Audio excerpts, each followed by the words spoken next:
Hello, everybody. I'm Ricky Smith. Welcome to Faith on Friday Presents.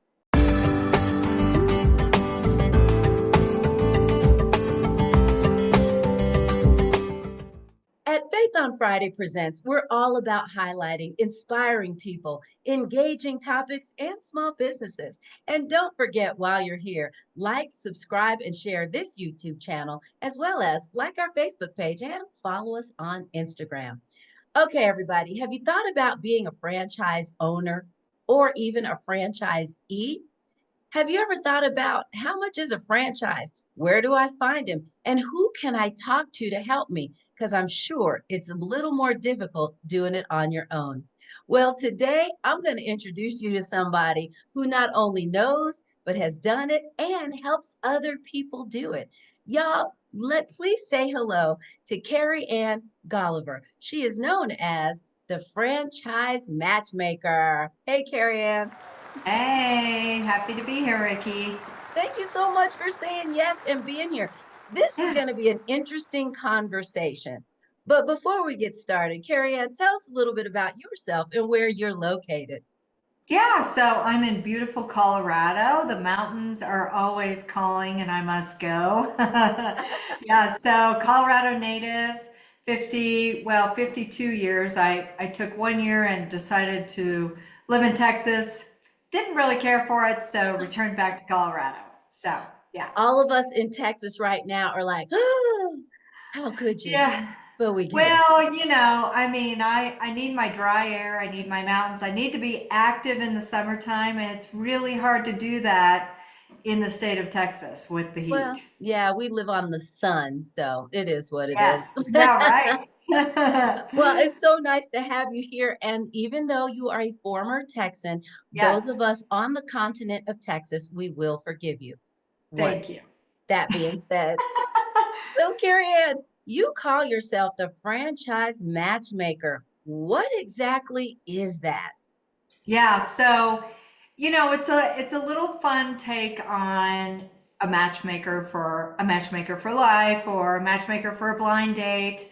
And I love to use that analogy because everyone can relate, right? So I am America's franchise matchmaker. What that means is I match people up to the right franchise matches for them based on their criteria, requirements, spend tolerance, the role that they want to play in the business, what they hope to accomplish with the business, their geographic area, all of those golden nuggets. And I am a matchmaker. And so I'm a matchmaker for franchise businesses as opposed to a matchmaker for a partner or a spouse. Because when you buy a franchise, it is truly meant to be a profitable partnership or AKA a profitable business marriage, right? So I say, look, I'm going to match you up with your franchise matches. You're going to have some courtship. You may or may not get to the altar. And it again is because we're trying to find that perfect business marriage. When people buy a franchise, they're not on an island on their own. They are partnering with the franchisor who is literally their business partner every day, all the time. And so a lot of people don't understand that. So it's just kind of a fun analogy to get people to kind of be excited about something that's pretty darn serious. Yeah, I would think so because as a Yes. matchmaker, whether it is relationship schools or franchising, you got to swipe right or left at some Yeah. point. But so Carol, and how did you get into something like this? I can't imagine that you left Texas, whatever, and you went there and you said, today I think I'm going to learn to be a franchise matchmaker. How did Yeah. you get into that? Well, I mean, my story is probably similar to most people's stories, how you just kind of fall into things. Somebody else is in charge of the plan, and it's not our job to figure out what that is. We're supposed to just follow what we need to be doing. So, prior to becoming an entrepreneur, I spent a lot of time with startup companies. Startup companies for GPS tracking, for the logistics and trucking companies, startup companies with, pulling feed down from satellites and encoding videos for the NFL. really cool, exciting stuff. Yeah. Um, and I really loved being in startups because, it's kind of like you're creating this baby and you're nurturing it, Yeah. and then you're going to take it to market. What I didn't love about startups was there was too many stops along the startup ways, if you know what I mean, Yeah. right? Oh, I Because do. I didn't have the authority to make all the decisions, Hmm. had to still follow somebody else's lead. And if they screwed up, everyone had to pay for it, right? Oh, And yeah. so ended up actually going into business with my sister and my brother-in-law. Now, this Mhm. was back in the late 90s in beautiful Colorado. At that time, my sister was wanting to start a family. Mhm. She ended up pregnant with her first child at that time. And my brother-in-law, his past was always in the restaurant industry, general Mhm. managers for restaurants. And Sure. as you can imagine, being in the restaurant business, and some listeners may know, it's a grind. I mean, It it's is a hustle. yeah, 90 hours a week, Yeah. every weekend, every holiday. And Yeah. so my sister was like, time out. I need you to participate to bring this family together. Right. He was out of the restaurant business, so to speak. And so we literally had a dinner with friends and family, and we Mhm. were having some beautiful wine and beautiful food and sitting around saying, what do we want to do when we grow up? Right. Right. And I'm sure a lot of people like yourself and other listeners have Hmm. had those same moments, right? And Yeah. and so my brother-in-law, who's very charismatic, said, I know, let's start a business and let's fix and repair swamp coolers. Okay. Now, Texas, no need for swamp coolers, right? Yeah. It's considered the poor man's air conditioning unit, right? And so in Colorado, where we have no humidity like Right. Texas, and it's very dry, swamp coolers are efficient cost-wise and Hmm. very efficient to cool down our few months that we have some heat, Sure. right? And so their house at that time had a swamp cooler that he was always fixing and maintaining. On Hmm. his previous restaurant gig, there was 6 swamp coolers that he was always Wow. fixing and repairing. So yeah, I know. Let's create a swamp cooling business and let's call it Swamp Boy. Can't make That's this what the stuff up. wine does. That's true. Well, yeah, so I was gonna say, yeah, you put the words in my mouth. I said, somebody cut him off. He's had too much to drink, right? Yeah. But then we put an ad in the paper. Hmm. I mean, again, guys, this was back in the late 90s, right? You put an Hmm. ad on Craigslist, you put an ad in the newspaper because people still got newspapers delivered every day. Sure. Um, and by golly, the phone started ringing. Wow. And so Wow. we were answering the phone. I was dispatching my brother-in-law to go fix and repair people's swamp coolers. And of course, Right. being very charismatic and all about customer service, my sister had to make him a uniform that Oh, literally yes. had a name tag that said Swamp Boy on it. And here's what happened. So he would come back to the basement and he would Hmm. be like, I don't know what's going on, but people want me to stay and fix this and that, and Hmm. nobody's finding just somebody to fix their honeydew things. Sure. And so we literally pulled out the white pages and we called over 360 some odd people. Oh my And we gosh. said, do you have a handyman service? What are the things that you would like that handyman service to do for you? What would you Hmm. be willing to pay for those services? So we Hmm. listened to our community with a very compassionate ear. And our swamp cooling business really morphed into a full-blown handyman business because Yeah. we were providing what the community was begging us to do. And Yeah. so then we ended up, growing a multi-million dollar business from the Awesome. basement to beyond. And then people came to us and said, you guys should think about franchising your business. And we're like, say what? What's I know. that about? Excuse Right? me. What's that about? Right? So we learned about it and we said, heck yeah, let's franchise our family business. Let other people build Hmm. an asset that they own, that they keep the majority of the margin, that they can make a positive impact in their community, Wow. maybe create a family legacy. And so we Mhm. franchised our business in the latter part of 2001 Wow. and became a franchise. So that's how we really got, I mean, we didn't ever say in the basement, Mhm. oh, let's build this business Right. into a franchise, right? We were clueless. We were just like, back then, nobody cared. Nobody cared if we were Right. successful. My banker didn't care. My attorney didn't care. We were just trying to figure it out and we had a blast, right? And it was a very Wow. magical ride. And then Hmm. in 2019, Ace Hardware acquired us. Awesome. Yeah. Y'all heard it. Yes. The basement business was later acquired by Ace Hardware. Yeah. Yeah, it's a thing, y'all. It It's a happened. thing. It's reality. It's real. It can happen. And so now my brother-in-law and sister still work Hmm. for Ace. I do not. But Okay. when I was on the franchisor side, because I was selling all of our handyman franchises, Sure. Wow. um, I realized, holy smoke. I mean, too many people leave it up to Google, friends and family to tell them which Yeah. franchise to buy. And even Hmm. scarier, people don't really understand how to conduct a proper due diligence on this type of Sure. investment. Yeah. And so in 2006, I started my franchise consulting business. Hmm. And that's really my mission is to help people navigate the franchise waters, to Wow. really teach them how to conduct proper due diligence and Hmm. have their peepers wide open to understand. Yeah. I mean, there is no perfect business out there. No, there isn't. As soon as you find it, just don't join it because you'll screw it up as an individual. You said Yeah. something, Carrie, that really sparked me. You said the the franchising waters to navigate that. How choppy can those waters be when you're looking Yeah, into franchising? it can be a huge tidal wave. I mean, Wow.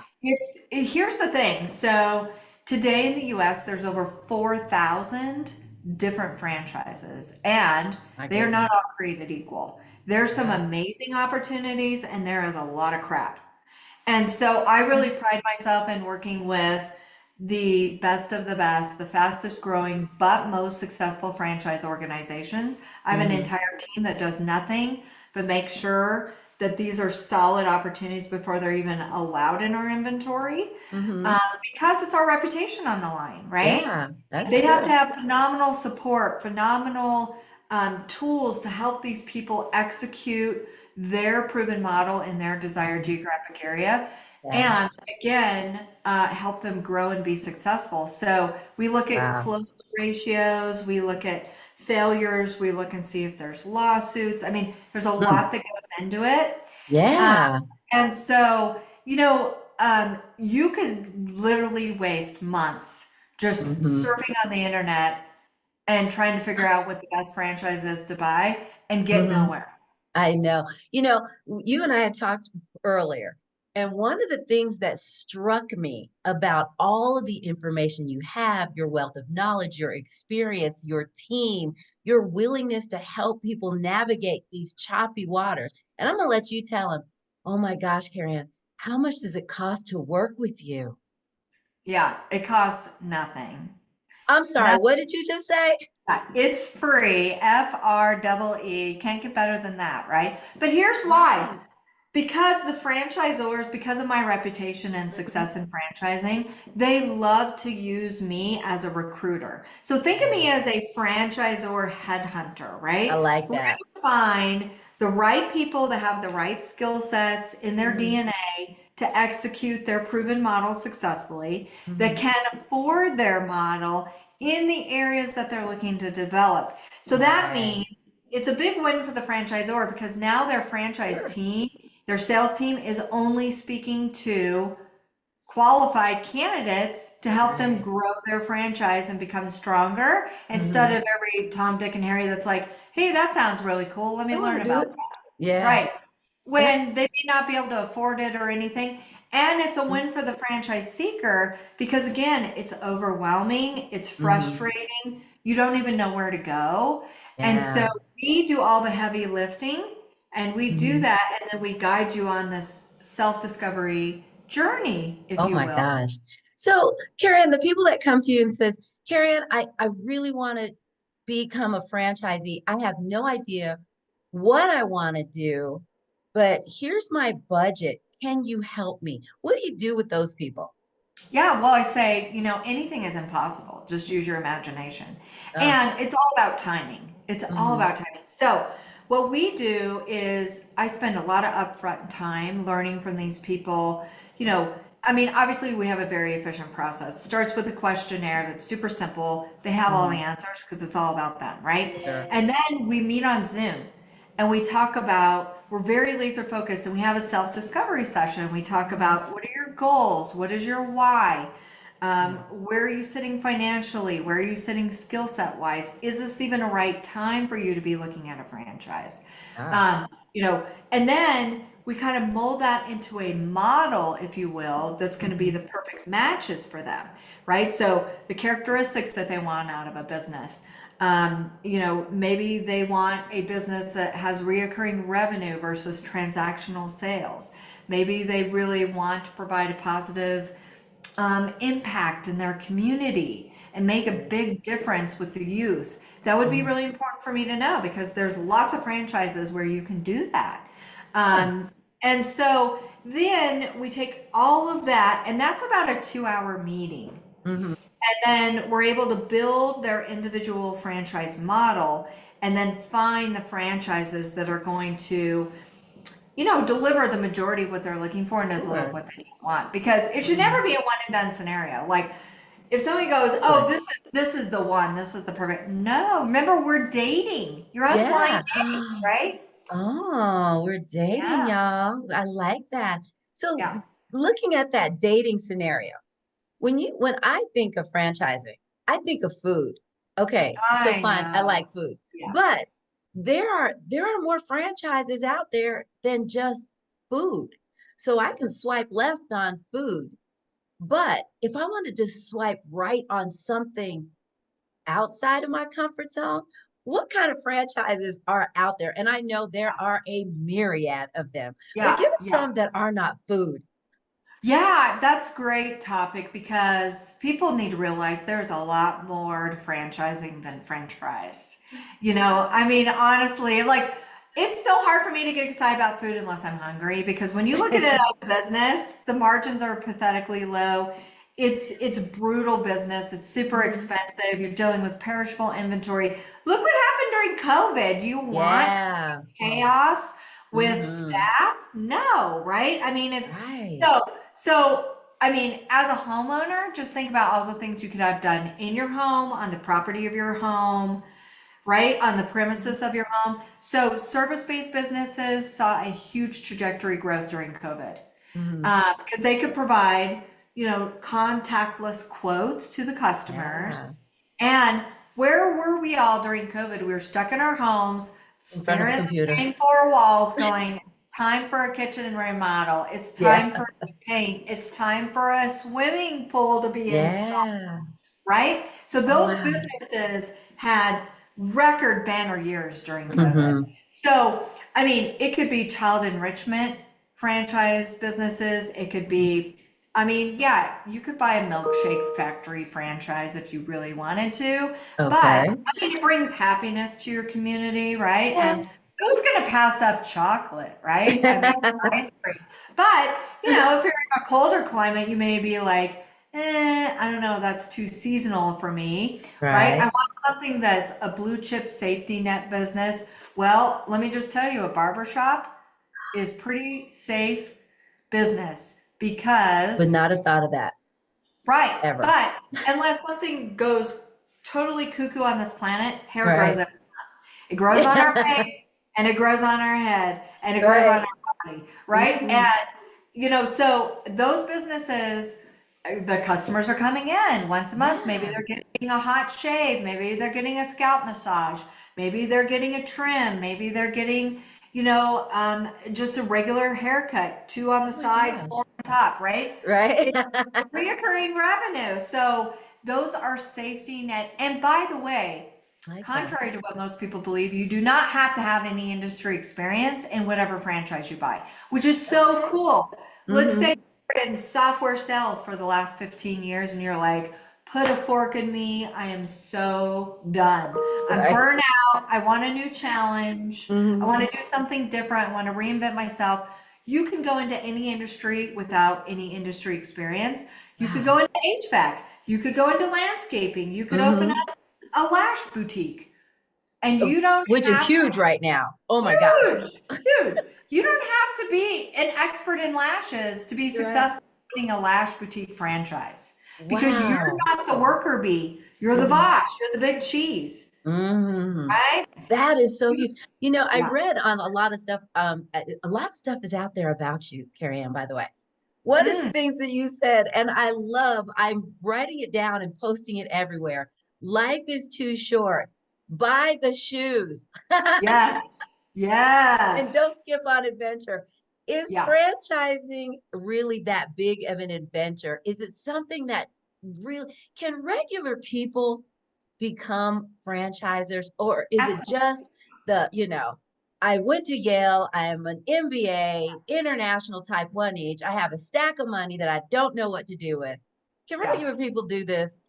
Yeah, this is actually the best fit for regular people, Wow. honestly. I mean, look at all the successful entrepreneurs, not to go back to fast food, but Mm, the founder of Kentucky Fried Chicken, of McDonald's, those people, look at Michael Dell with Dell Computers. yeah. They didn't have MBAs, they didn't have a pile of money. They came from Hmm. nothing and they made something happen. It's all about execution, Hmm. accountability, and work ethic. If I you love have it. three things in your DNA, you will be wildly successful, franchise or no franchise, Hmm. because you're a driven person, right? Yeah. So, regular couple worked with me. They bought a service-based franchise, Hmm. which means basically non-brick and mortar, Sure. right? Hmm. Um, and in 5 short years, they were able to sell their franchise to private equity. Wow. 5 years, and they were regular people. We're regular people. Now they're Now, yeah. above regular people.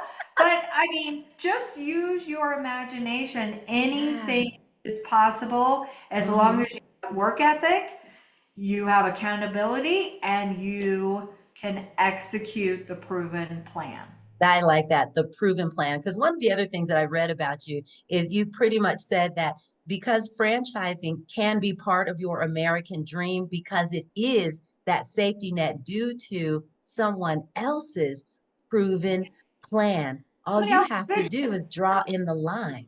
All you have to do is follow. Yeah, if you Yeah. get off the reservation, certainly you're going to have different results, right? Hmm. If you Hmm. write the ops manual that you paid for, by the way, Yeah. and then you hire an outside marketing firm that knows nothing about the business, you are Hmm. not going to have better than the proven model results.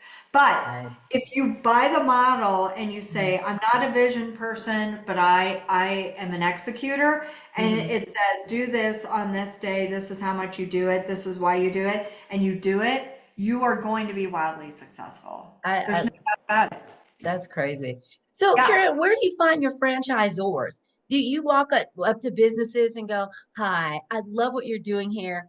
I can help you expand." Like, see, I'm a big movie Yeah. fan. If I ever bought a franchise, it would have to have something to do with movies. I would have to buy a movie theater Yeah. franchise. So, that's just me. That or shoes. I don't know. But Yeah. where do you get your franchisors from? Well, quite frankly, number one, I'm so busy I don't have time to go, hi, what are you doing? And be out and Yeah. about. I wish I could more, but I Mhm. am very devoted to the people that I work with. Um, Mhm. they are finding us and they are Awesome. banging on our door and they are saying, we've talked to other franchisors that work with you Hmm. and the caliber of people that you bring them to help them grow their strong system. We want that. And Wow. so we do, again, we want to make sure it's a right fit for us. Hmm.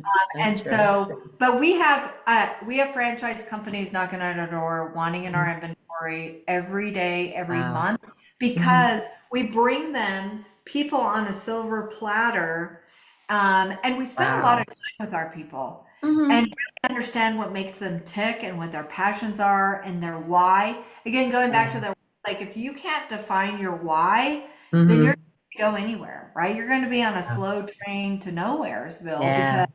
you've got to be able to have that planning ahead, and we help people get there, right? And again, it's all That's about awesome. timing. It may not be the right time for people this year, Hmm. but maybe next year it's going to be the perfect time, right? So it is really all about timing. And I don't care if people, it's not going to matter to me whether people buy a franchise or not. Hmm.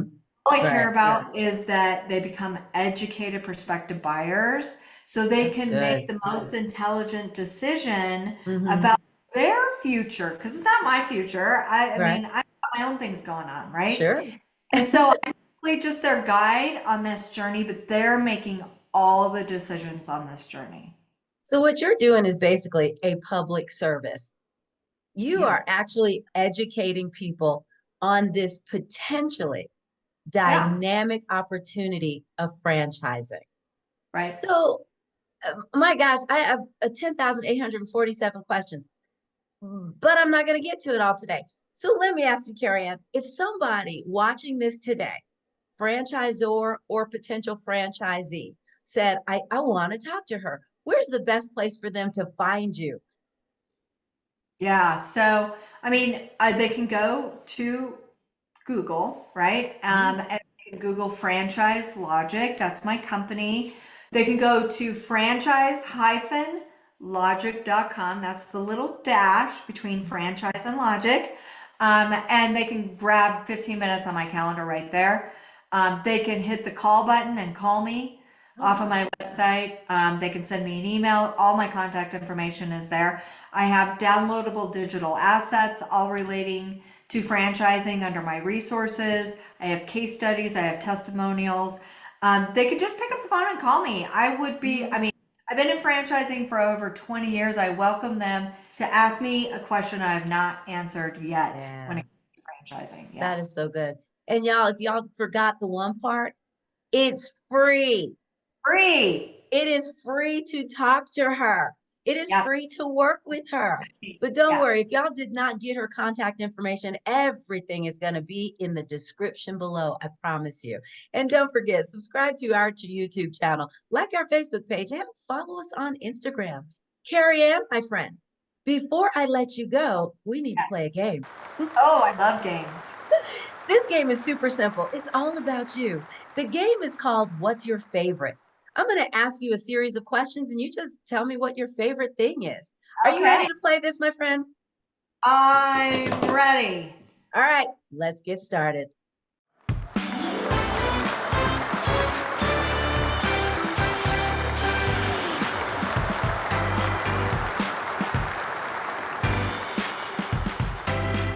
All right, Carrie what is your favorite time of year? Fall. Ooh, fall. I like that. It's pretty at that time.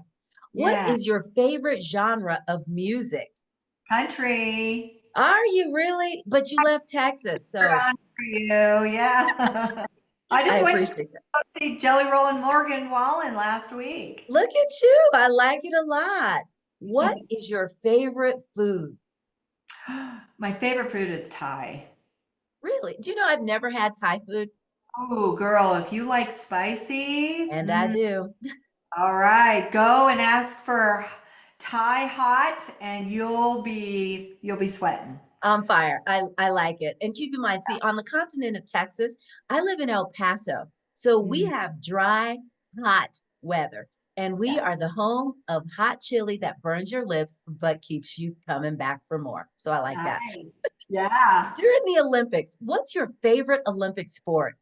Oh, yes. My favorite Olympic sport is track and field. Mine Um, too. yeah, I mean, just the runners, right? I don't know if you saw Yeah. Gabby last night. Oh my Amazing. gosh. Yeah. Woo! Insane. My thing is, who's chasing you? I mean, and you already outrun them. Slow down. Yes. And finally, Carrie Ann, let me ask you, what does your favorite perfect day look like? Oh, my favorite perfect day. Well, of course, I mean, I'm a girly girl, right? So I got to have some retail therapy in there. Uh, uh, Probably just my favorite time of day, which you didn't ask, is Mm, morning. I okay. love being on a beautiful walk before the world wakes up. Mm, So just, Okay. as the sun is rising, I love to do 4 or 7 mile walk. Um, Hmm. and that it starts really kind of sets the tone for the whole day, right? Like Yeah, you get a 4 mile walk in before the rest of the world wakes up, I love you're it. everything